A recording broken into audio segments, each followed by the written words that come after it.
Cette conférence va maintenant être enregistrée. Voilà, c'était le signal qu'on attendait tous. Bien, avant de démarrer, je voudrais remercier nos partenaires Crédit Agricole des Savoies et Banque Populaire Auvergne-Rhône-Alpes qui soutiennent depuis 8 ans notre label Mont-Blanc Excellence. Et vous savez que cette intervention ce soir est dans le cadre d'un club excellence du label. Le label, c'est un diagnostic stratégique 360 degrés autour du pilotage stratégique, du pilotage de l'innovation, des sujets de management et mobilisation, de stratégie réseau, de pilotage de la performance, avec un diagnostic avec plus de 600 questions et puis l'élaboration d'un plan d'action avec une commission de labellisation. Mais c'est aussi une animation collective autour de sujets d'expertise. En voilà un, le biomimétisme comme source d'inspiration de nos projets d'innovation. Et tout ça, c'est possible également grâce au soutien, comme je le disais, du Crédit Agricole des Savoies et de la Banque Populaire Auvergne-Rhône-Alpes. Alors, je propose de passer la parole à Guillaume Reynaud, directeur du centre d'affaires Mont-Blanc Léman Entreprise pour le Crédit Agricole des Savoies, et pour justement dire un petit mot sur le renouvellement de cet engagement de soutien. Guillaume, si tu es parmi nous. Oui, je suis présent. Oui, bonsoir à tous. Écoute, déjà Jean-Marc, merci du temps de parole.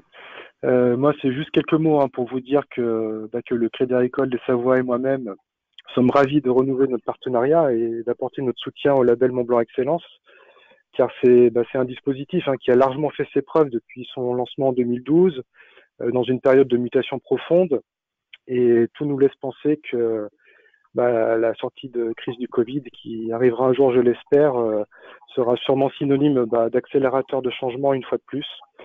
Donc, dans ce contexte, nous, Crédit Agricole des Savoies, nous sommes vraiment convaincus que le label et la démarche d'amélioration continue qu'il propose a encore de très belles années devant lui. Voilà, donc juste pour finir, je tiens vraiment à remercier Jean-Marc et toutes ses équipes pour leur forte implication et pour la qualité de notre partenariat. Voilà, donc merci à tous pour votre écoute et je vous souhaite un bon webinaire.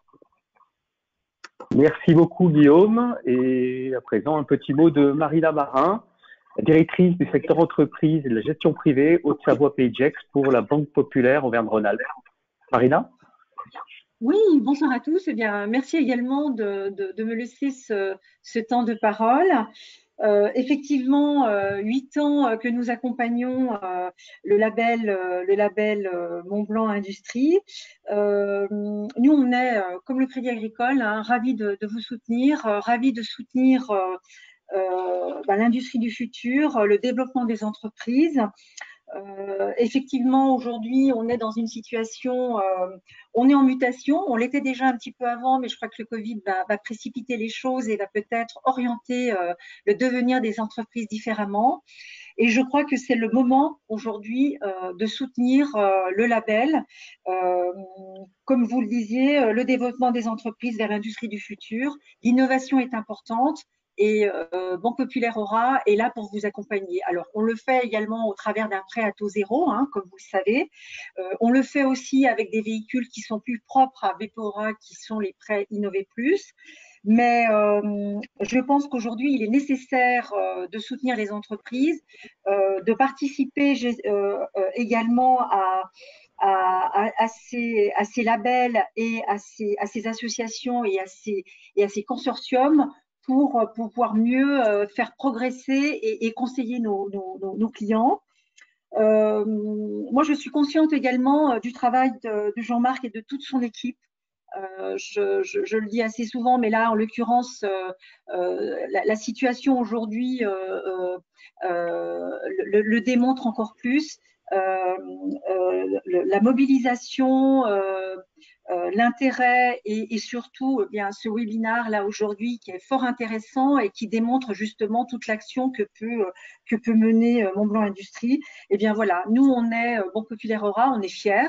on veut continuer à vous aider, à entretenir ce partenariat parce qu'il me semble nécessaire. Voilà. Bon webinaire et puis merci à tous. Merci encore à vous. Hein. C'est grâce à vous, effectivement, qu'on peut mener ces actions sur la durée. C'est plus qu'un partenariat financier. On parlait du prêt à taux zéro, mais c'est aussi un partenariat stratégique. Et là également, nous sommes soutenus par des collectivités sur le territoire, ancrées sur le territoire, la 2CCAM, le Grand Annecy et le pôle métropolitain du Genevois français. Allez, merci. On passe au contenu du webinaire, le biomimétisme comme stratégie d'innovation. Et donc, avec le CBIOS et des cas d'application industrielle avec Amphenol Socapex. Et je passe tout de suite la parole à notre experte industrie durable, Justine Jacquard, qui officiera comme maître des cérémonies.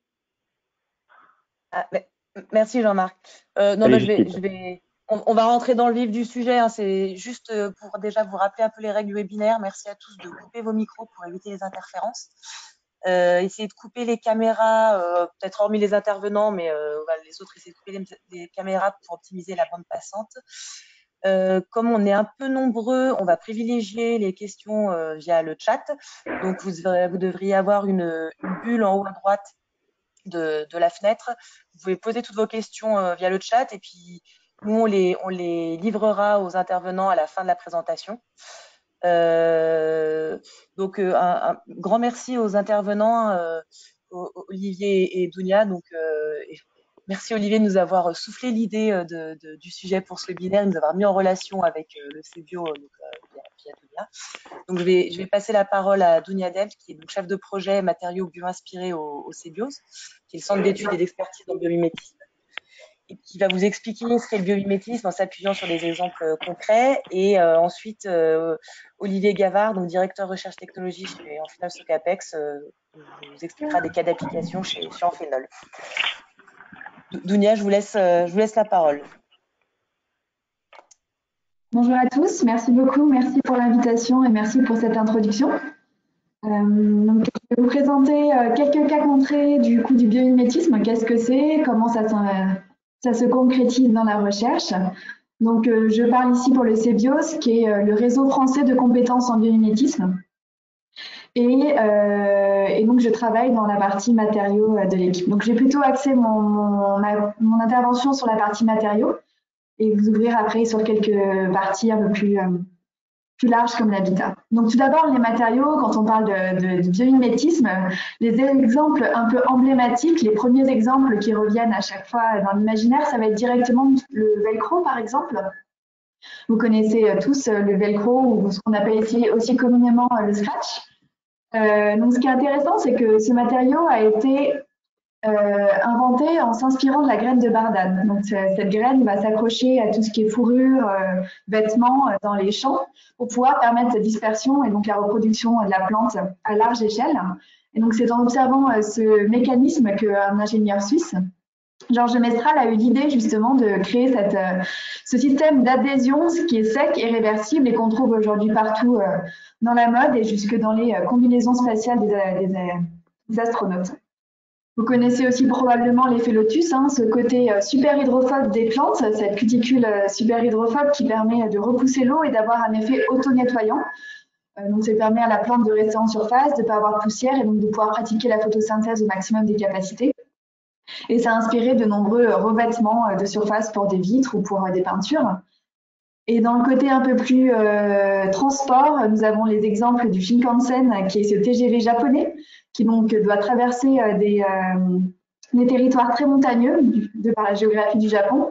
Et donc pour éviter toutes les déperditions d'énergie à cause de ces entrées et sorties du tunnel, les perturbations de bruit, etc.,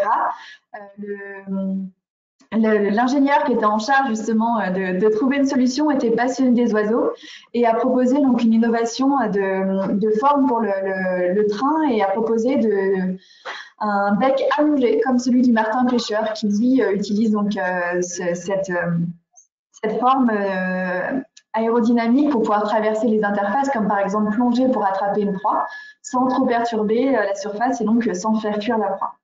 De même pour les winglets, qui sont un exemple très connu et qui est le recourbement des ailes des rapaces qui permet de stabiliser l'oiseau et qui a permis également de stabiliser des avions comme les Boeing et donc permet d'avoir moins de turbulences et d'utiliser moins de carburant pour pouvoir stabiliser l'appareil. Donc voilà, ça, ce sont les exemples les plus connus. Et donc aujourd'hui, on se pose la question de comment on peut aller plus loin, comment on peut utiliser cette démarche dans un but vraiment de développement durable. Si on peut aller sur la slide suivante. Et donc, on peut se rendre compte que le vivant est beaucoup plus large que ça. Il y a plein de capacités extraordinaires. Voici quelques exemples que je voulais présenter, comme le premier qui est un bombix, un papillon qui va être capable de détecter des phéromones, donc les odeurs, hein, les phéromones femelles jusqu'à 11 km de distance. Dans le deuxième exemple, d'ailleurs, ce bombix a inspiré des détecteurs explosifs capables de détecter jusqu'à 800 molécules d'explosifs dans 1 million de milliards de molécules d'air, ce qui est assez extraordinaire. Le deuxième exemple, c'est un martinet noir qui est capable d'aller jusqu'à 200 km/h dans un environnement très complexe. Ensuite, nous avons un forcipomia, c'est un petit moucheron qui peut battre des ailes jusqu'à 1000 battements par seconde, donc ce qui est assez extraordinaire pour un organisme de cette taille.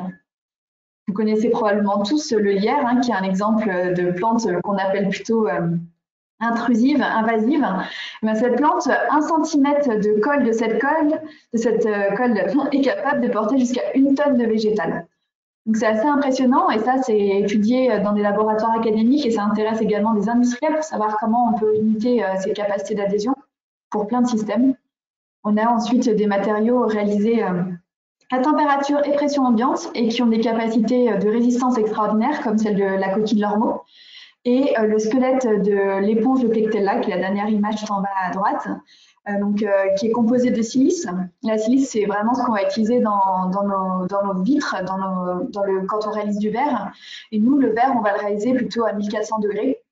Donc c'est assez impressionnant d'aller s'intéresser à comment ces organismes marins peuvent réaliser du verre à température et pression ambiante, comme cette éponge ou comme les diatomées par exemple. Donc ça a inspiré pas mal de travaux, par exemple de Jacques Rivage. Donc on parlera un peu plus loin. Donc vous voyez ici qu'il y a de nombreuses propriétés extraordinaires du vivant, issues d'une R&D qu'on dit donc de 3,8 milliards d'années, d'essais et erreurs, et les meilleures propriétés ont été sélectionnées et donc permettent de répondre aux contraintes de l'environnement. Sur la slide suivante, s'il vous plaît. Donc, c'est une démarche qui est intrinsèquement pluridisciplinaire. Donc, on a besoin de faire communiquer à la fois des biologistes qui vont comprendre les organismes et comment les mécanismes se mettent en place. On a besoin d'ingénieurs, d'architectes, de designers afin de pouvoir justement reproduire ces systèmes. Donc, on a besoin vraiment d'avoir de nombreux profils qui vont communiquer, se mettre autour de la table, échanger pour pouvoir faire communiquer différents mondes en fait. Sur la slide suivante, on se rend compte également que ça intéresse de nombreux secteurs, finalement quasiment tous les secteurs, que ce soit les groupes industriels, les PME, les startups, les chercheurs académiques, et on retrouve des innovations dans le secteur de l'énergie, du bâtiment, de la cosmétique, tout ce qui est transport et mobilité, et la gestion de l'information. Donc on a vraiment tous les secteurs qui peuvent être intéressés par ces questions sur s'inspirer du vivant pour innover différemment. Donc c'est une démarche qui a été normée, c'est des normes internationales. Le CBIOS a pris part à ces discussions dans les années 2015 et donc on définit d'un point de vue norme la bioinspiration comme l'inspiration du vivant d'un point de vue général. Ça peut être également d'un point de vue purement esthétique. Alors que la biomimétique, c'est vraiment la compréhension de comment ça fonctionne. C'est souvent ce qu'on trouve d'ailleurs dans tout ce qui est mécanique, tout ce qui est robotique. Et le biomimétisme en tant que tel, c'est vraiment cette interface entre la bioinspiration, la biomimétique et l'éco-conception. Donc on se place vraiment dans une démarche au service de la durabilité. On cherche à changer notre façon de faire, parfois en redéfinissant le problème, parfois en redéfinissant les solutions et les mécanismes, la source d'énergie, la quantité d'énergie de matière qu'on utilise, pour avoir le moins d'impact possible, voire même des impacts positifs, ce qu'on appelle tout ce qui est régénération. Comme on a dit, c'est une démarche qui s'applique dans tous les secteurs d'activité. Pour présenter quelques exemples, on va les classer ici en grands thèmes. Le grand thème de l'énergie, des matériaux, de la chimie, de la gestion de l'information ou la gestion de l'eau. Pour vous montrer quelques exemples. Ce qui est intéressant, c'est qu'on peut voir que dans tous ces grands thèmes, on a un cahier des charges du vivant qui va rejoindre celui du cahier des charges de la durabilité. Par exemple, si on prend celui de la chimie, je suis chimiste de parcours, donc je prends cet exemple. Dans les années 90, il a été défini les règles de la chimie verte par deux chercheurs américains, Anastas et Warner. Ce qui était intéressant, c'est qu'ils ont parlé d'utiliser des composés abondants. Donc, ne plus aller chercher des terres rares, ne plus aller faire de l'extraction de composés, mais vraiment utiliser des composés abondants, faire des réactions chimiques dans des conditions de température et pression ambiante, voire modérées, et dans un solvant universel qui est l'eau. Ce qui est intéressant, c'est que c'est également le cahier des charges du vivant, puisque nous, si on peut fonctionner, on peut se mouvoir, on peut communiquer, c'est grâce à des multitudes de réactions chimiques en cascade dans toutes nos cellules. Et elles vont évidemment toutes se réaliser avec des composés abondants, dans des conditions de température et pression modérées, et dans de l'eau avec une catalyse qui va être plutôt enzymatique. Donc on a vraiment une convergence entre le cahier des charges du vivant et le cahier des charges du développement durable. C'est le même dans toutes ces catégories. Par exemple, pour l'énergie, on va plutôt chercher à avoir des énergies renouvelables comme l'énergie solaire, une optimisation de la consommation avec la production, des sources diversifiées et plutôt une séquestration du CO2 en équilibre avec la libération de CO2. Dans la slide suivante, on se rend compte d'ailleurs sur le côté matériaux, donc qui est le cœur de mon métier, les matériaux biologiques, donc vraiment du vivant. Qu'est-ce que c'est? On peut voir qu'il y a une grande diversité sur cette slide. Ça peut être des matériaux avec des propriétés très diverses, mécaniques plutôt résistantes, des capacités plutôt de flexibilité, élastique. On a vraiment donc une grande diversité de matériaux. Et ce qui est intéressant, c'est que tous ces composés vont être à partir de quelques briques élémentaires. On va toujours avoir, dans le tableau de modèle F, on va toujours avoir un peu de carbone, beaucoup de carbone, de l'oxygène, de l'hydrogène, de l'azote, du soufre et quelques ions. Et c'est tout. Et c'est vraiment par ces quelques briques élémentaires, quelques polymères et quelques lipides qu'on va avoir toute une diversité de matériaux biologiques. Donc cela, ça a inspiré pas mal d'innovations sur la slide suivante. Par exemple, on peut s'inspirer de la forme des matériaux. Donc là, on est plutôt dans un secteur énergie sur cette slide. Donc pour par exemple les hydroliennes, c'est le premier exemple en bas à gauche. Les hydroliennes que vous connaissez vont être souvent des hydroliennes plutôt circulaires, donc vraiment avec un mouvement circulaire pour pouvoir transférer l'énergie mécanique en énergie électrique. Et ce qui est intéressant dans cet exemple développé par IEL Énergie en collaboration avec l'IFREMER, c'est qu'ils se sont dit, mais dans le vivant, lorsqu'il y a un déplacement de poissons, par exemple, ça va être uniquement par ondulation.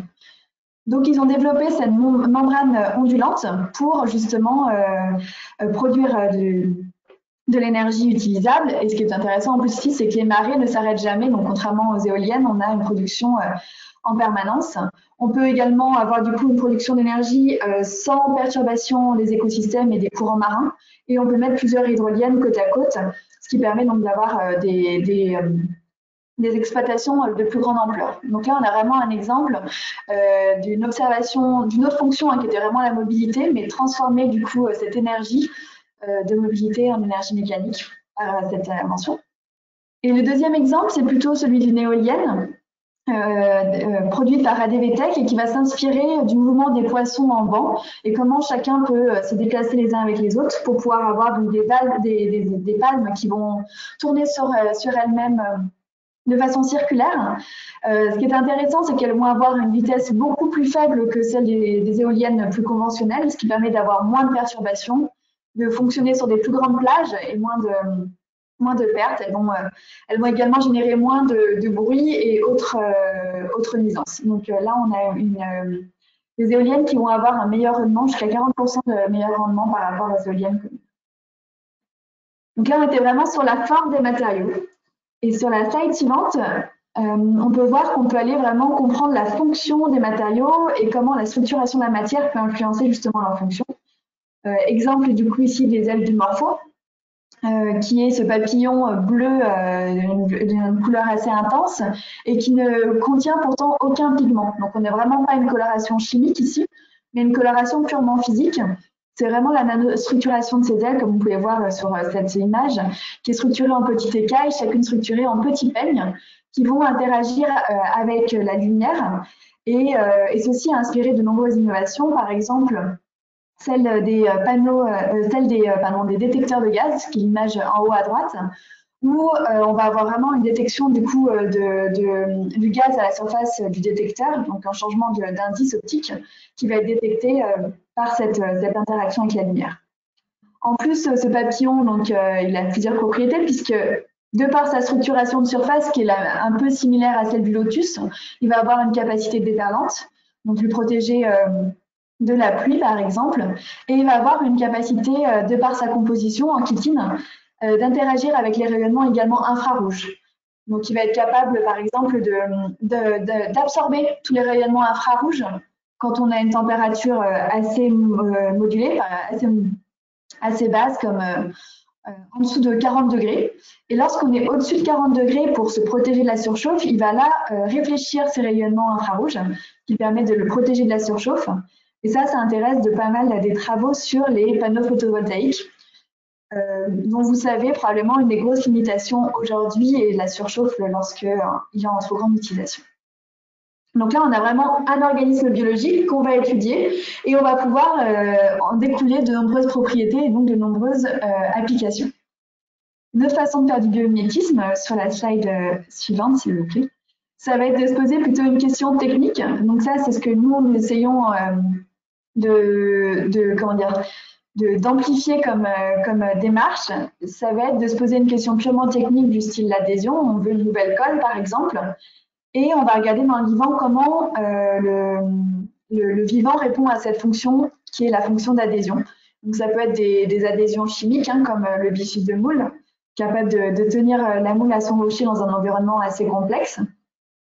Donc ça inspiré par exemple les travaux de Pure Bond, qui est une entreprise de contreplaqué qui va faire des contreplaqués avec des colles sans formaldéhyde, donc sans composé organique volatile, qui est un gros problème aujourd'hui de pollution d'air intérieur.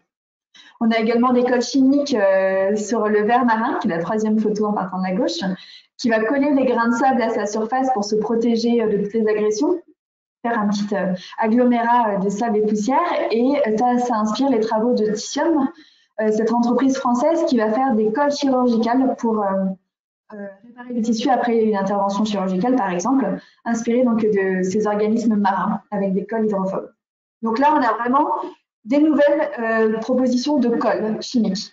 Mais quand on regarde plutôt à gauche, on va avoir le gecko qui va être lui capable d'adhérer sur des surfaces verticales et lisses, sans aucune colle chimique, uniquement avec des interactions de type Van der Waals, donc des interactions de type dipôle physique. Et le lierre, dont on a déjà parlé, qui va lui combiner des nanoparticules de colle organique et des petits crochets racinaires. Donc une combinaison d'adhésion chimique et mécanique qui lui permet d'avoir cette capacité assez extraordinaire de tenue. Donc là, on peut voir qu'on a un panorama de possibilités dans le vivant pour répondre à une question technique qui était une nouvelle façon d'adhérer. Sur la slide suivante, on peut voir qu'en plus, du coup, le vivant est capable d'interagir avec son environnement, par exemple ici avec l'eau, que ce soit pour repousser, comme dans l'exemple du lotus, ou pour au contraire attirer et centraliser pour ce petit sténocara, qui est un scarabée du désert et qui va avoir une nanostructuration de la surface bosselée, vous pouvez voir. Donc les bosses vont être plutôt de type hydrophile et donc attirer l'eau, donc ce qui est pratique lorsqu'il se met le matin en haut des dunes pour pouvoir justement interagir avec l'eau présente dans l'air. Et lorsqu'il cette eau atteint les zones plutôt en rigole, là on a plutôt des zones hydrophobes qui vont repousser l'eau et l'attirer directement jusqu'en bas de l'organisme pour qu'il puisse se boire.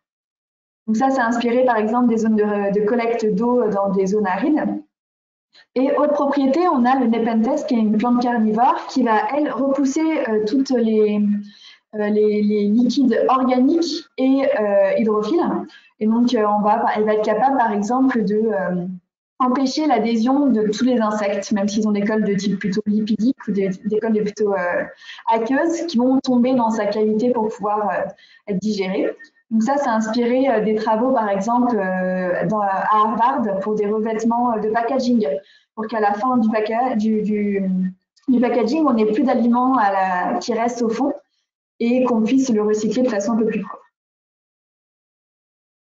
Sur la slide suivante, on a des matériaux donc toujours qui interagissent avec l'environnement. Là, ça va être par exemple la pomme de pin capable de s'ouvrir et de se fermer en fonction du taux d'humidité dans l'air, qui a inspiré des travaux dans l'architecture d'aération passive ou pour des vêtements, des textiles, qui vont être capables par exemple d'avoir des ouvertures spontanées lorsqu'on a un taux d'humidité qui augmente, par exemple lors de la période de sport. Et sur la slide suivante, toujours en interaction avec l'environnement, ça va être des bétons auto-cicatrisants. Donc, ils vont s'inspirer, la cicatrisation et l'auto-réparation, c'est une propriété très courante dans le vivant, ce qui permet donc d'avoir des matériaux qui se renouvellent et qui se réparent après une agression, comme notre peau, par exemple. Et là, donc, par exemple, ce sont des travaux réalisés aux Pays-Bas, à Delft, pour emmagasiner des bactéries dans les bétons, et dans un état dormant. Et lorsqu'il y a une fissure due à un accident, par exemple, les bactéries vont être en contact de l'eau qui va ressuyer, par exemple, après une pluie, et ça va réveiller les bactéries qui vont être capables de consommer des nutriments qui sont emmagasinés également et de générer du carbonate de calcium pour combler la fissure. Donc, on va avoir des matériaux qui vont tenir plus longtemps. Donc là, on était plutôt sur la fonction des matériaux, comment ils interagissent avec leur environnement. Et sur la slide suivante, on va voir plutôt comment on peut fabriquer des matériaux. Donc là, on est, donc comme je vous l'avais parlé, la petite éponge de Plectella qui est capable de réaliser son exosquelette en silice et donc en verre dans de l'eau à température ambiante. De même pour les diatomées qu'on voit à gauche, qui sont ces microalgues. Et donc ça, il y a des travaux au Collège de France par Jacques Rivage, qui ont été générés par Jacques Rivage, Clément Sanchez et qui continuent au laboratoire chimie de la matière condensée de Paris pour imiter ces propriétés de fabrication de matériaux, de process à température et pression ambiante. Sur la slide suivante, on est également sur des questions de process.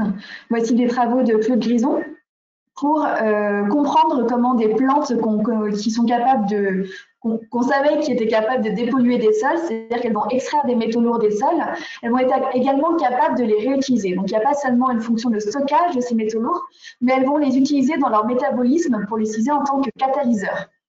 Donc, Claude Grison, qui fait partie du conseil scientifique du CEBIOS, comme Jacques Rivage et Clément Sanchez d'ailleurs, tous les trois, elle s'est rendue compte que donc il y avait vraiment une utilisation de ces métaux lourds et elle travaille aujourd'hui avec de nombreuses industries pour justement l'exploitation et la mise en valeur de ces catalyseurs. Voici aussi quelques informations. Donc là, on s'éloigne un peu du domaine des matériaux, on est un peu plus sur la gestion de l'information. C'était pour montrer un peu d'autres exemples et l'amplitude des possibilités. Donc là, on a par exemple les travaux de Jérôme Casas qui va s'inspirer de la détection du grillon. Donc les grillons, ils ont des petits poils sur leur dos qui vont être capables qui vont détecter des mouvements d'air, même minimes par exemple, qui vont signaler la présence d'un prédateur comme une araignée. Et donc, qui s'inspirent de ces détections pour de nouveaux capteurs à base de petits poils, qui s'inspirent justement de ces petits poils et de leur mobilité.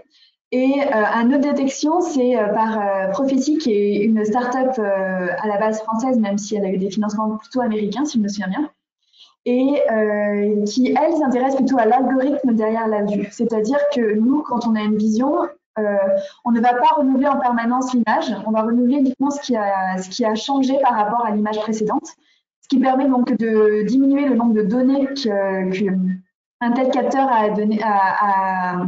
a traiter et donc avoir une meilleure qualité avec moins de données à gérer. Donc voilà, donc on est là vraiment sur la question des capteurs ou même des algorithmes. Donc en général, dans le biomimétisme et par exemple les matériaux, on a plusieurs catégories de sujets qu'on peut traiter, soit purement sur la fonction, se poser des questions sur la fonction, comment on veut changer par exemple les propriétés de surface, comme on l'a vu, les propriétés optiques, des capacités de résistance mécanique, des allégements de structure et donc vraiment sur la forme des matériaux. Mais on peut également se poser des questions un peu plus systématiques, et se poser la question du cycle de vie, donc de la matière première jusqu'à la fin de vie, en passant par tous les procédés de manufacture. Et on peut donc s'intégrer dans des grands enjeux qui vont être des questions justement en voyant ce cycle de vie et en le considérant autrement, des questions de sobriété énergie et ressources, la gestion de l'eau et la gestion du CO2. Sur la slide suivante, s'il vous plaît. Donc, vous en doutez bien, c'est pas si facile. Si le biomimétisme était facile, tout le monde en ferait depuis longtemps. Ça demande de faire communiquer de nombreux mondes. On sait tous que passer de la recherche académique à la recherche industrielle, c'est pas déjà très simple. Mais lorsqu'on part de la biologique pour aller jusque dans le technique, ça demande encore plus de traduction entre les différents métiers. Donc pour cela, on a besoin de réseaux de compétences, c'est-à-dire des réseaux d'acteurs qui peuvent échanger et faire des projets communs. Et on a besoin d'outils, de méthodologies pour justement comprendre toutes les étapes de ce processus d'innovation, pouvoir se baser sur des bases de données avec toutes les informations biologiques et des outils pour pouvoir justement passer au stade de la biologie jusqu'au technique.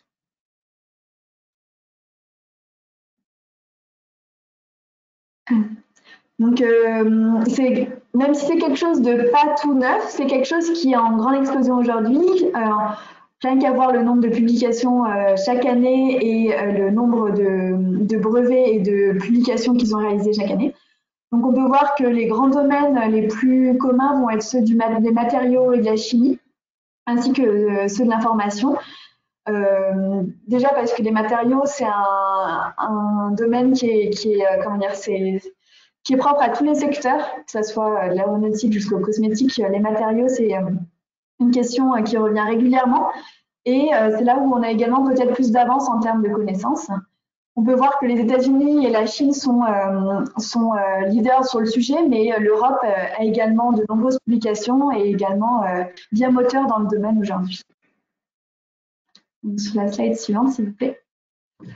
Donc pour faire communiquer justement tous les acteurs dans le domaine, des réseaux ont été créés, des réseaux nationaux. Par exemple, en Allemagne, ce sont les plus avancés. Dès les années 2000, ils ont eu de gros financements publics pour justement structurer leur recherche sur la bioinspiration. Donc on est plutôt bioinspiration et bionique en Allemagne, de même d'ailleurs au Japon. Et ils ont du coup structuré leur réseau en différentes thématiques, que ce soit des thématiques par exemple plutôt sur la forme des matériaux et l'architecture, sur tout ce qui est innovation à partir des plantes, ou des réseaux plutôt locaux, donc sur vraiment des zones régionales de l'Allemagne. Sur le même exemple, la Suisse a proposé du coup un premier réseau sur les matériaux bioinspirés, de même que l'Angleterre, les Royaumes-Unis, pardon.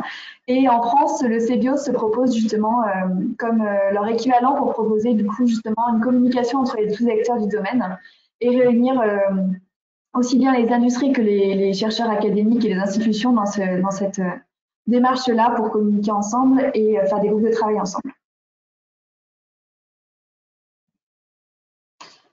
Donc en France, on a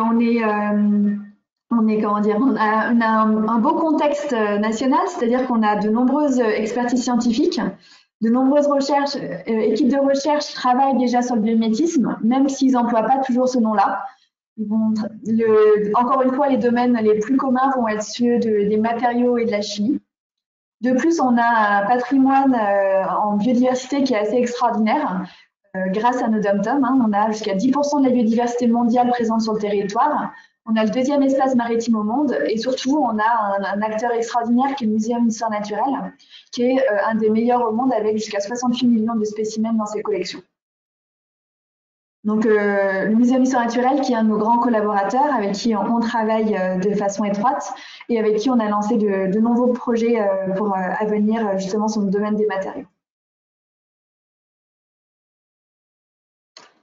On a de plus donc une mobilisation de plus en plus conséquente des institutions publiques. de nombreux ministères.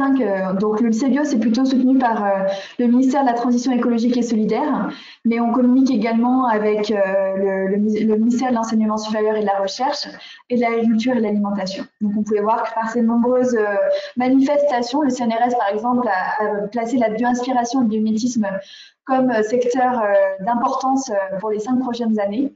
L'ADEME nous soutient et on a pu faire partie d'un une grande journée à France Stratégie sur la bioinspiration également.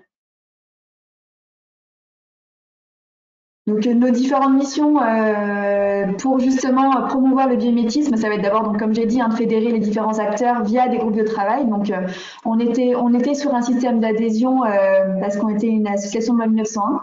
Ça change ici au 1er janvier 2021. On va passer sur une société coopérative, mais on va avoir un fonctionnement assez similaire. De plus, on accompagne les projets industriels, c'est-à-dire qu'on va accompagner les industriels pour les aider à faire des projets sur leur thématique.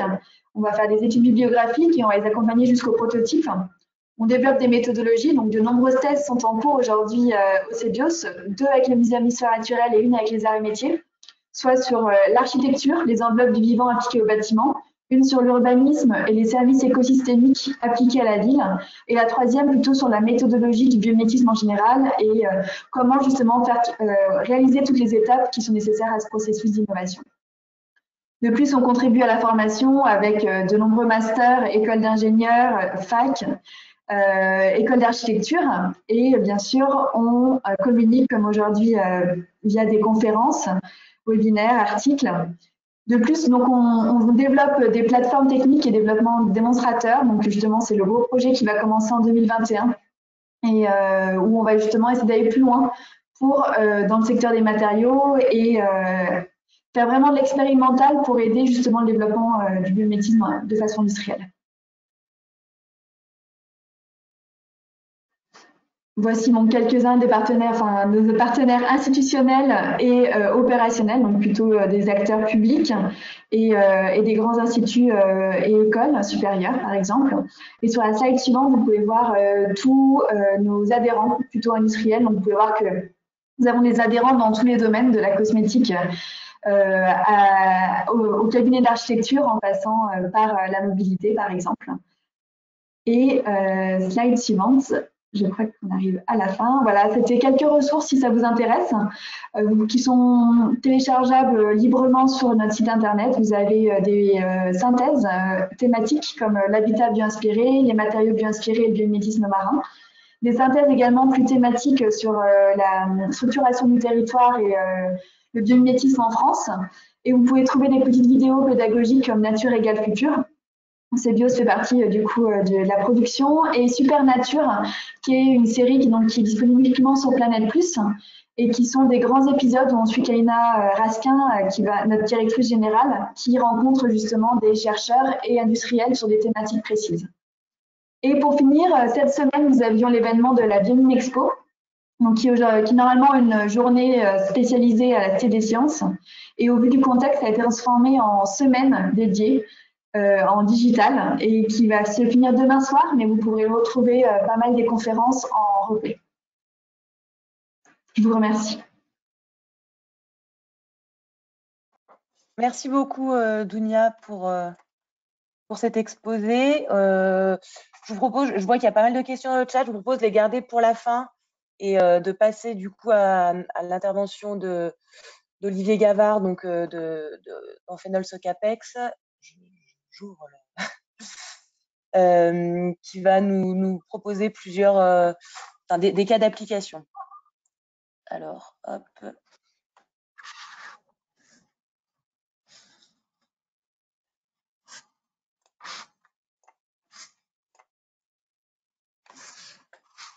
Olivier, si je change pas assez vite, tu me dis slide et puis je change. C'est bon? Ça marche. Ouais, c'est bon. Ok, merci Dounia et puis bienvenue à vous toutes et tous à cette présentation. Donc je vais tenter d'illustrer quelques technologies bio-inspirées qui ont été exposées par Dounia dans un cadre d'application industrielle. Alors donc, je m'appelle Olivier Gavard et je dirige les activités de recherche technologique au sein d'Enphénol Socapex. Slide suivant s'il te plaît. Merci. C'est peut-être plus lisible si on passait en plein écran. Un CTRL L, je ne sais pas si... Ouais, merci. Alors, quelques mots sur notre société d'abord. Amphenol Socapex est une société franco-indienne spécialisée en la conception et la commercialisation de systèmes d'interconnexion électrique et optique passifs. C'est environ 1000 collaborateurs qui constituent nos équipes et nous sommes actifs dans 2 sites de production, un à Thiès dans la vallée de l'Arve et un autre à Poona en Inde. Jusqu'à cette période troublée que nous connaissons presque tous, j'ai envie de dire, nous étions portés par une croissance forte à 2 digits qui nous a amené à fin 2019 un chiffre d'affaires d'environ 87 millions d'euros. Et puis nous faisons partie d'un groupe international, groupe Amphenol, coté en bourse. Organisation très décentralisée sur un modèle de business unit autonome dont le siège donc est aux États-Unis dans le Connecticut. Et puis vous le voyez avec ces chiffres, donc le groupe Amphenol est en fait le 2e fabricant de systèmes d'interconnexion au monde. Slide suivant. Donc ici on a une très courte et très brève illustration de notre panel produit catalogue qui sont pour l'essentiel utilisés dans des marchés dits à environnement sévère, donc militaires terrestres. Alors on va retrouver des applications communication champ de bataille, antennes, véhicules blindés, radars, ou bien aéronautique civile et militaire. Donc, on va nous retrouver dans les moteurs d'avions de chasse ou d'avions civils, trains d'atterrissage, actionneurs, les systèmes avioniques et puis radars contre-mesure, missiles dans le militaire. Et puis quelques applications plus confidentielles dans l'industriel renforcé. Alors, nos produits historiques, ce sont des connecteurs, vous l'aurez compris, dits durcis, donc capables de résister à des contraintes extrêmes, des contraintes climatiques, thermiques, vibratoires, électromagnétiques, chimiques, tout en garantissant le bon acheminement des données ou de la puissance électrique à transmettre à bon port. Nous fabriquons également des ensembles à plus forte valeur ajoutée, tels que des harnais électriques et optiques ou bien encore des convertisseurs électro-optiques, ainsi que des connecteurs pour circuits imprimés de haute fiabilité, notamment pour des systèmes de guerre électronique dans des avions de chasse. Slide suivant. Alors, ce qui fait la force d'Amphenol Socapex, c'est pas seulement et uniquement la diversité des femmes et des hommes qui y travaillent, mais c'est surtout la diversité de leur métier. Les technologies que nous mettons en œuvre, elles dépendent de 5 ou 6 métiers de base que l'on maîtrise de la conception, je dirais, jusqu'au contrôle final. On peut citer parmi ces métiers le moulage, l'injection plastique, l'usinage, le décolletage, les revêtements de surface et les traitements de surface, traitement thermique aussi, et puis l'assemblage technique des produits finis. Donc c'est un peu le propre de tous les connecticiens dans l'industrie, c'est que nous maîtrisons, je dirais, la chaîne de valeur de tous les composants de A à Z. Si nous ne la faisons pas nous-mêmes, nous la faisons faire et nous en sommes les maîtres d'œuvre. Donc nous sommes capables de concevoir, tester, fabriquer tous les composants qui constituent un connecteur. Alors pour ma part, j'ai le privilège d'animer une équipe de 13 personnes, 13 talents, techniciens, ingénieurs ou docteurs, chacun expert dans son domaine. Donc ça peut être les matériaux, l'électronique haute fréquence, la chimie, les métaux.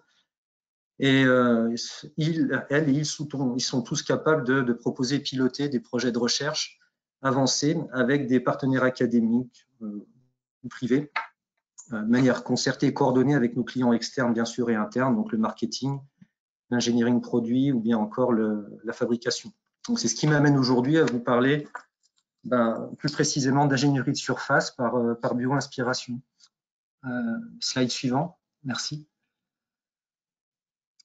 Alors, pour rentrer dans le vif du sujet, plutôt, disons, se fixer les idées, j'ai mis quelques exemples, quelques photos typiques de cas d'utilisation pour essayer de se figurer où sont embarqués nos connecteurs. Alors, il y a d'abord la pointe avant du Rafale, où là, on a des produits qui assurent le bon fonctionnement de la conversion des signaux d'antenne vers les blocs de traitement d'information numérique dans le bloc radar à l'arrière. On a également à gauche des connecteurs optiques qui sont montés sur un mât d'antenne de radiocommunication sur le champ de bataille et qui acheminent l'information jusqu'au poste de commandement. Et puis à droite, on a l'illustration d'un soldat déployé en opération avec sa radio de combat et puis les connecteurs montés dessus qui sont soumis à boue, poussière, température extrême, etc. etc. Donc, bon, vous l'aurez compris, nos connecteurs sont soumis à rude épreuve et ont besoin, pour cette raison, d'être durcis. Alors, sur le slide suivant, on va voir très schématiquement en quoi consiste une architecture de connecteur. Alors, basiquement, il s'agit de contacts électriques, comme vous le voyez, au centre du connecteur, au cœur, qui sont maintenus entre eux et isolés en même temps électriquement par un bloc électrique qui est constitué de différentes matières plastiques, des plastiques durs et des silicones. Et puis le tout est packagé dans une carrosserie métallique qui est, pour des raisons de poids embarqué et de normes, réalisée à partir d'aluminium. Bon, cet aluminium, nous devons le fonctionnaliser pour en tirer toutes les propriétés nécessaires à l'obtention de caractéristiques clés que l'on va demander au produit fini, au connecteur. Dans ces caractéristiques clés, on va rechercher d'abord une tenue à la corrosion. Typiquement, c'est 500 heures de brouillard salin neutre, une conduction électrique en surface, une ductilité pour des questions de manœuvre, d'accouplement, désaccouplement, et puis quelque chose qui peut paraître anecdotique, mais qui ne l'est vraiment pas, c'est un aspect sombre et non réfléchissant, qu'on comprendra facilement pour des raisons de camouflage des soldats quand ils sont déployés sur le terrain. Alors, ces fonctionnalisations, on les réalise à partir de dépôts chimiques et électrolytiques sur notre aluminium de base. L'architecture type, c'est une sous-couche de nickel chimique, au-dessus de laquelle on va mettre un cadmium par électrolyse, et puis ensuite une passivation qui est réalisée à l'aide de trioxyde de chrome, donc du chrome hexavalent, et qui va donner cet aspect et ces propriétés particulières. Alors, pour d'excellentes raisons, mais pas toujours de la bonne manière, 2 directives européennes environnementales bannissent, vous savez sans doute, les sels de chrome hexavalent et le cadmium. Alors, REACH pour l'une et puis RoHS pour l'autre. Et sur le slide suivant, on va voir que l'ersatz le plus communément adopté par l'industrie de la connectique, c'est un alliage de zinc-nickel, alliage binaire dans sa phase gamma, qui vient en lieu et place du cadmium dans l'architecture. C'est des couches très minces, c'est environ une dizaine de microns à chaque fois.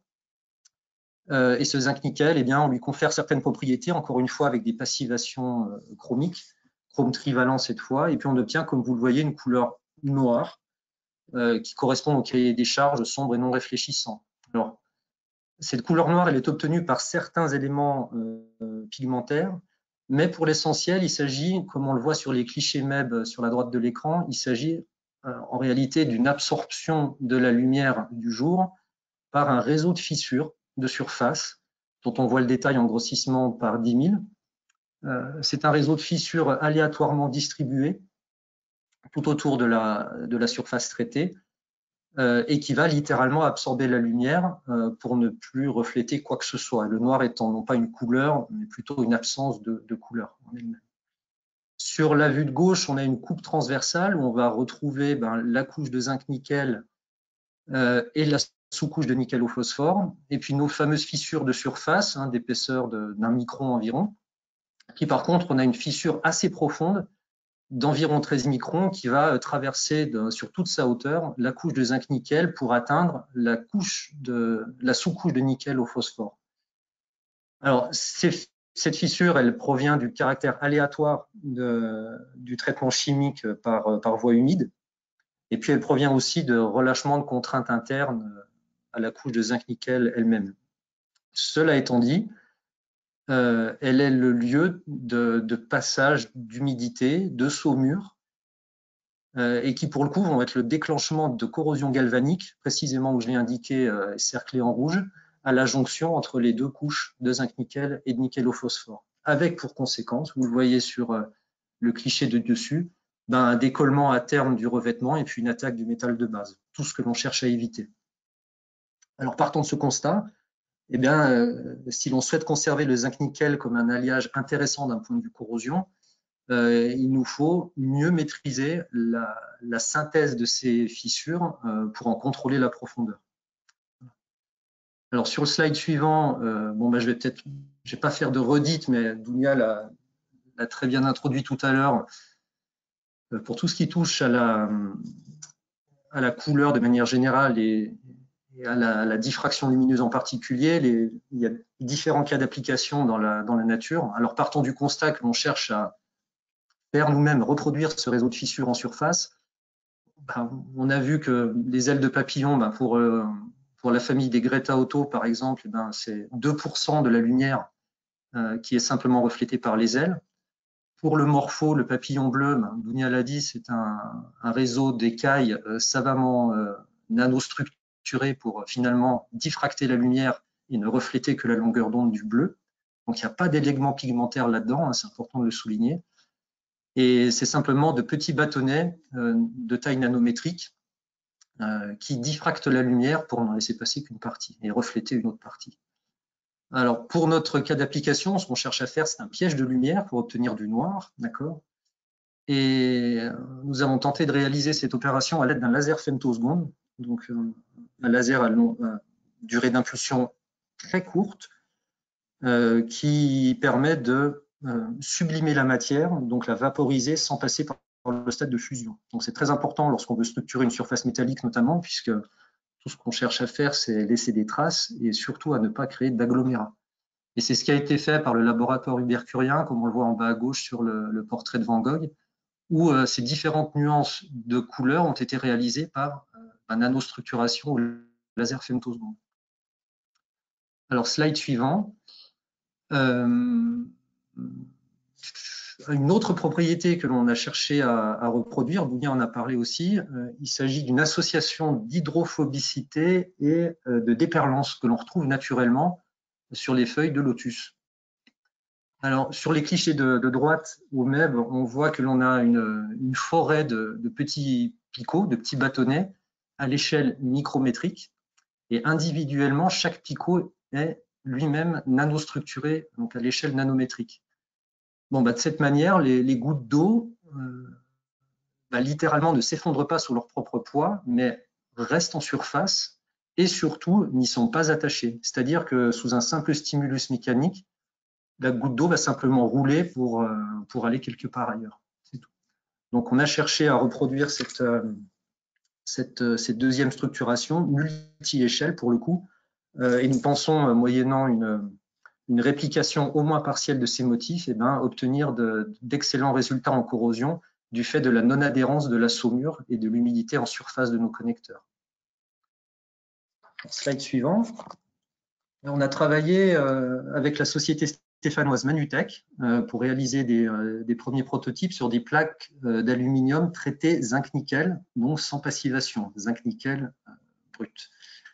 Alors sur ces clichés, on voit qu'on a pu obtenir des nuanciers très intéressants. Là, on parle de la couleur uniquement, en faisant varier différents paramètres du laser, comme c'est indiqué dans le slide. Et nous avons obtenu différentes nuances, du gris très clair jusqu'au noir, en passant par différentes nuances de marron.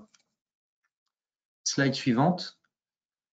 Alors, autant nous avions la couleur, autant il s'est avéré que sur cette première tentative, toute la couche de protection a été vaporisée par le laser. C'est-à-dire qu'on a supprimé sur 20 microns de hauteur toute la couche de zinc-nickel. Donc là, on n'y était pas. Ceci dit, on a pu constater l'apparition de premières structurations sur l'aluminium de base à différentes échelles et avec un début de structuration nanométrique en plus des fissures micrométriques que l'on cherchait à obtenir pour l'absorption lumineuse. Donc, partant de ce constat, on a décidé de choisir une autre approche en concertation avec Manutech. Et puis, je ne vais pas détailler le processus ici, mais une méthode plutôt disruptive, toujours au laser femtoseconde, qui nous a permis d'obtenir les résultats sur la slide suivante. Voilà, donc là, ce sont des caractérisations beaucoup plus intéressantes. Visuellement, en grandeur nature, voilà ce que ça peut donner en termes d'hydrophobicité. Alors, ce qui est intéressant, c'est le cliché au milieu à droite, on va dire, où on voit sur différentes zones de la plaque, donc non structurée, zinc-nickel brut, la goutte a tendance à s'effondrer sous son propre poids. Et puis on voit que sur la photo de gauche, on a sur les zones structurées littéralement, la goutte est repoussée vers l'extérieur et du coup n'adhère pas. Alors, j'ai pas de vidéo à vous montrer, mais sous l'effet d'une simple pente et l'effet de la gravité, la goutte va simplement rouler et s'en aller. Et puis, ce qui est intéressant aussi, c'est, comme on voit sur les 4 clichés MEB qui ont été réalisés au laboratoire chez nous, on a véritablement là, pour le coup, une structuration multi-échelle avec des fissures d'ordre de grandeur millimétrique. Et sur le slide suivant, on va voir ça, un réseau lamellaire en axe Z d'échelle nanométrique. Et littéralement, on a réussi à obtenir l'association des deux propriétés, à la fois l'absorption lumineuse et puis l'hydrophobicité et la déperlance que l'on recherchait. Donc, je dirais que le pari, il est, pour le coup, à l'état de plaque, presque gagné. Et on a reproduit les bâtonnets de la feuille de lotus, pour faire court. Alors, slide suivant, et ce sera quasiment le dernier. Nous avons fait également au sein de notre laboratoire une analyse EDX au MEB et puis on voit que sur une zone non structurée et une zone structurée, le mapping EDX nous montre une association du zinc et du nickel parfaite puisqu'on a du jaune et du bleu là, qui ont été choisis arbitrairement mais qui d'un combiné donnent du vert. Donc on a bien du zinc-nickel sur les deux surfaces, preuve que l'on n'a pas massacré la couche de zinc-nickel. Et puis, l'analyse quantitative montre que l'on retrouve bien un ratio de 85% de zinc et 15% de nickel, qui est la condition d'obtention de la phase gamma que l'on cherche à obtenir in fine. Donc, voilà, qu'est-ce que je peux vous dire d'autre? Qu'on est encore loin de passer au stade industriel avec des formes de géométrie complexes et des pièces de révolution comme vous les avez vues, c'est-à-dire filetage, trou-borgne, molletage. Par contre, on sait que techniquement, nous pouvons structurer des pièces de géométrie complexe. Donc, on a bon espoir d'y arriver, mais le chemin est encore long avant d'arriver à un stade mature industriel. Et puis voilà, c'est tout ce que je voulais vous dire. Merci de votre attention et j'espère que, en tout cas, cet exemple suscitera chez vous des idées bio-inspirées qui permettront d'alimenter vos futurs développements. Merci de votre écoute.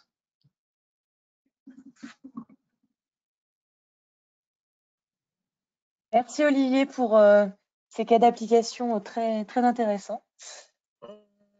Alors, je vais procéder aux questions.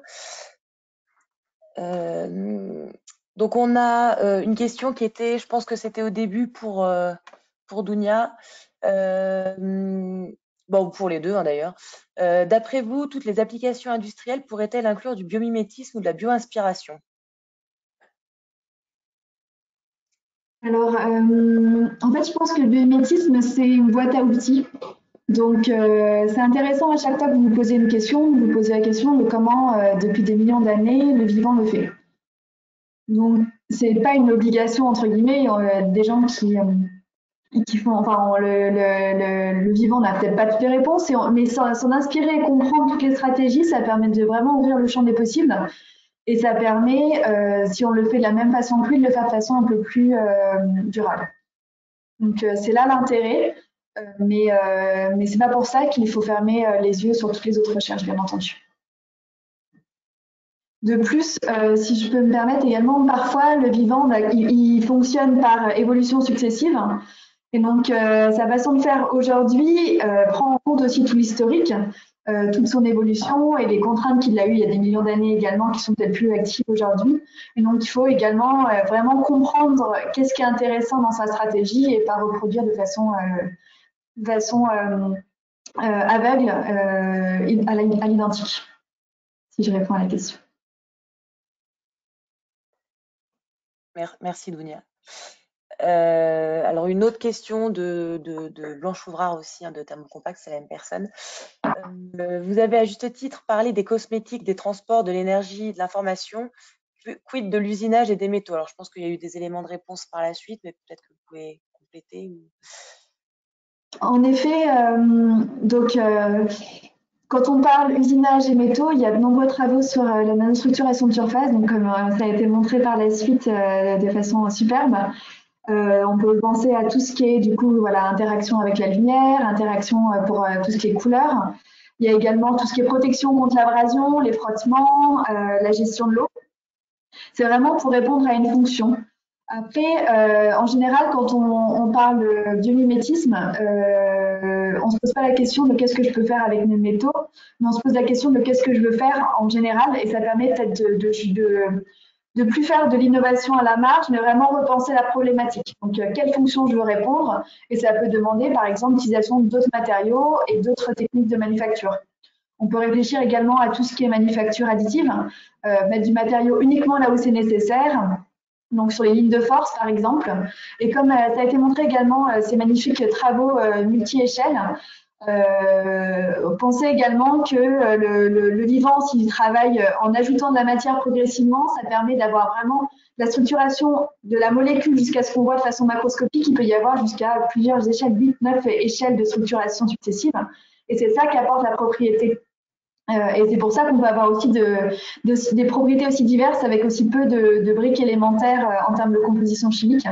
Et donc, repenser la manufacture permet peut-être d'avoir d'autres propriétés ou du moins de façon un peu plus avec moins de matériaux. Et puis, il y a également évidemment tout ce qui est usinage en général. Je suis pas du tout experte de vos métiers, hein, donc j'espère que je réponds à la question. Mais pour moi, il y a tout ce qui est industrie en général, et donc il y a tout ce qui est gestion de l'énergie, gestion de l'eau, peut-être gestion également des process, par exemple tout ce qui est fouling, etc., qui peuvent être intéressants. Merci. Donc une autre question de Clément Genet, donc d'Amphénol. Quelle est la meilleure démarche ou la plus conventionnelle à suivre pour une approche biomimétisme en industrie? Est-ce que c'est observer le vivant pour identifier une application industrialisable ou plutôt l'inverse, partir d'un cahier des charges industriel et rechercher des similitudes d'application dans le vivant? Alors, je dirais que de la façon historique, ça a été de vraiment observer un organisme biologique et à partir de là, c'est vraiment du biomimétisme d'opportunité. C'est comme ça qu'on appelle ça. On observe quelque chose d'extraordinaire et on se dit, ah, ça peut nous apporter telle innovation, ça peut profiter à tel produit, etc. Donc ça, c'est fantastique, il faut continuer à le faire. Mais le problème, c'est qu'on connaît très peu encore d'éléments du vivant et donc ça limite un peu les opportunités.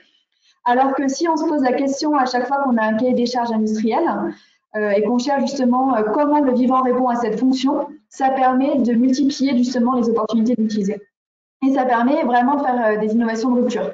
Donc comme je disais, repenser le problème et alors qu'on était parti pour chercher une nouvelle colle, repartir avec des crochets finalement ou vraiment une autre façon de repenser le problème et ça peut être intéressant. Donc c'est le plus difficile parce que ça demande d'abord de faire une traduction du cahier des charges industrielles en biologique, de faire la recherche biologique qui est vraiment un vrai panorama d'opportunités.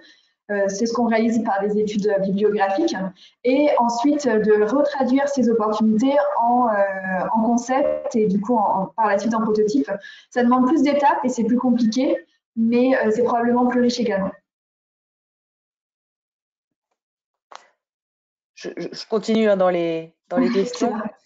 Il y en a quelques-unes encore. Donc Mathilde Join, donc de TESAM, qui demande quel est le temps moyen d'un projet de R&D incluant du biomimétisme pour arriver à une preuve de concept, pour arriver à une mise sur le marché. Alors peut-être pour vous, Dounia, peut-être qu'Olivier pourra compléter aussi avec... Tout à fait. C'est assez divers en plus, je dirais, puisque ça dépend... Comme je dis, le biomimétisme, c'est une boîte à outils. Donc, le process d'innovation, elle peut être très large d'une application pharmaceutique avec toutes les étapes d'analyse que ça demande, avec des recherches R&D. Ça peut être de l'application purement mécanique d'un process qui peut être très rapide. Pour vous donner une idée, par exemple, L'Oréal a publié aujourd'hui pour la première fois d'une expo, donc je peux enfin en parler. On accompagne L'Oréal depuis maintenant 3 ans, je dirais, mais ils sont partis vraiment d'une recherche générale de l'opportunité de biomimétisme pour leur industrie. Ils ont structuré au fur et à mesure leur recherche en lab, donc ça, ils en parlent depuis déjà 2 ans. Ils ont fait un lab à terme pour vraiment, du coup, structurer toute la recherche du biomimétisme en interne à Aulnay et ils ont engendré la formation de nombreux chercheurs. Ils ont plus de 100 chercheurs qui sont formés aujourd'hui par Cevios et nos partenaires, et de nombreuses études qui ont déjà été réalisées. Et aujourd'hui, ils ont publié pour la première fois sur 2 prototypes qui sont déjà brevetés. Donc voilà, en 3 ans, ils ont quand même, sont quand même passés de le biométisme, ça nous intéresse, à 2 prototypes brevetés sur lesquels ils communiquent déjà, et vraiment une structuration de la recherche interne sur le sujet. Donc voilà, là on a un exemple en cosmétique. Sinon, on va pas se mentir, c'est pas facile toujours de faire du biométisme, surtout quand on connaît peu d'informations sur l'objet biologique qui nous intéresse à la base et que ça demande un peu R&D. Surtout quand parfois le prototypage n'est pas toujours évident.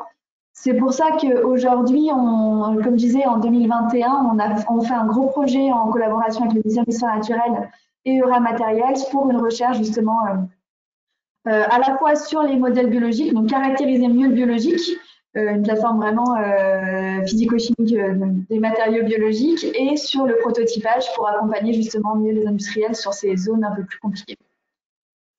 Juste pour répondre pour la question suivante, j'enchaîne directement sur les pourcentages de TRL, comme ça je ne saurais pas vous dire exactement.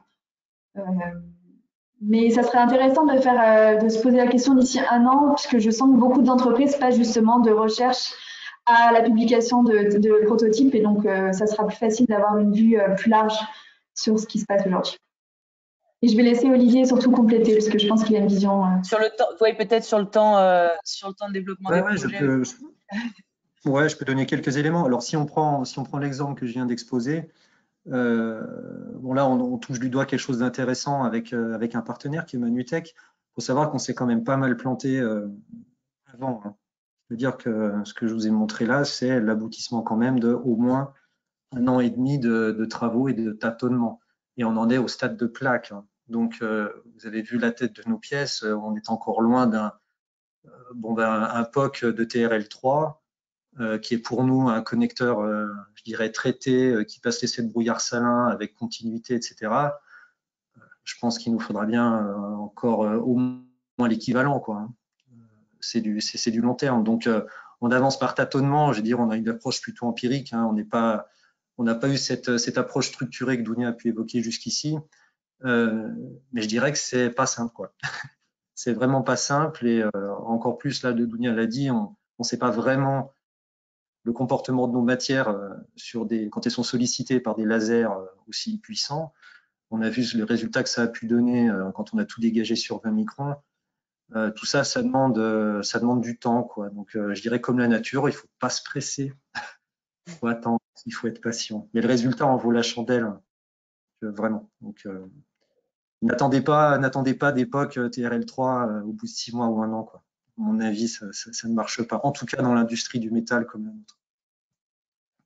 Tant qu'on est sur le déploiement des projets et l'application concrète, il y a une question sur le frein, parce que l'exemple, donc c'est Blanche Ouvrard, un thermocompact, l'exemple de la structuration de surface de connecteurs, l'application est militaire, et le coût de traitement des pièces pour ce secteur, c'est rarement un frein.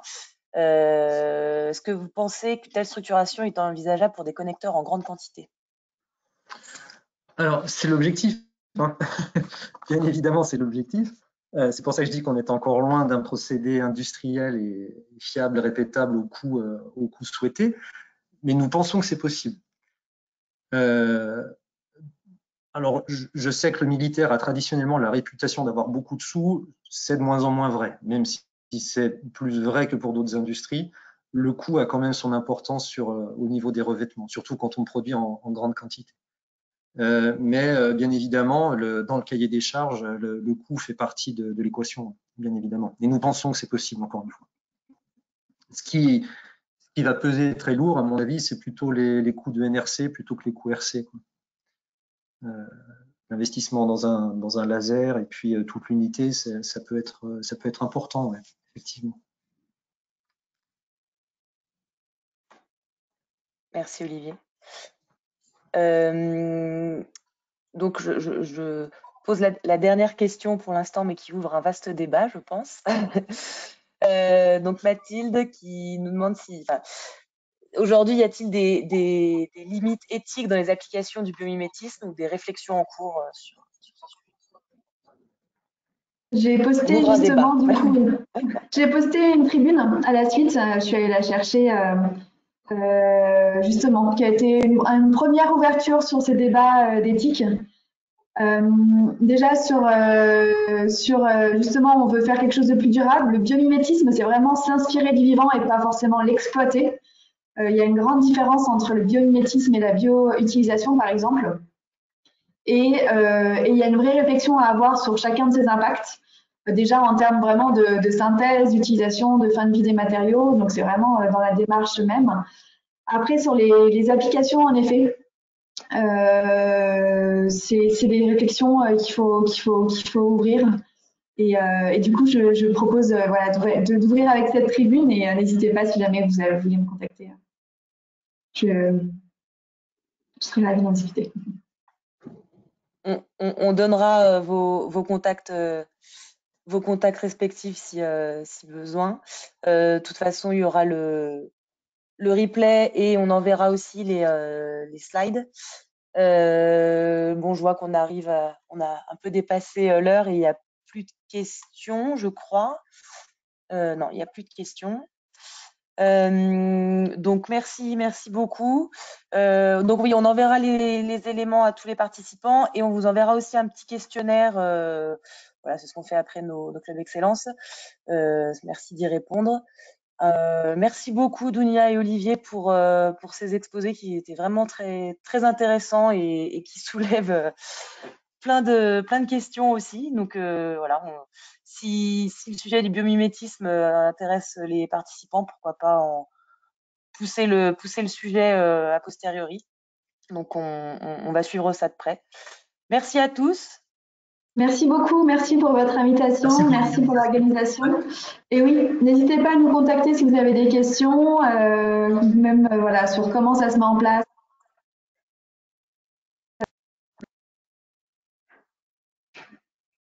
Très bonne soirée, au revoir. Allez, Merci Dounia, merci Olivier. Au revoir. Au revoir.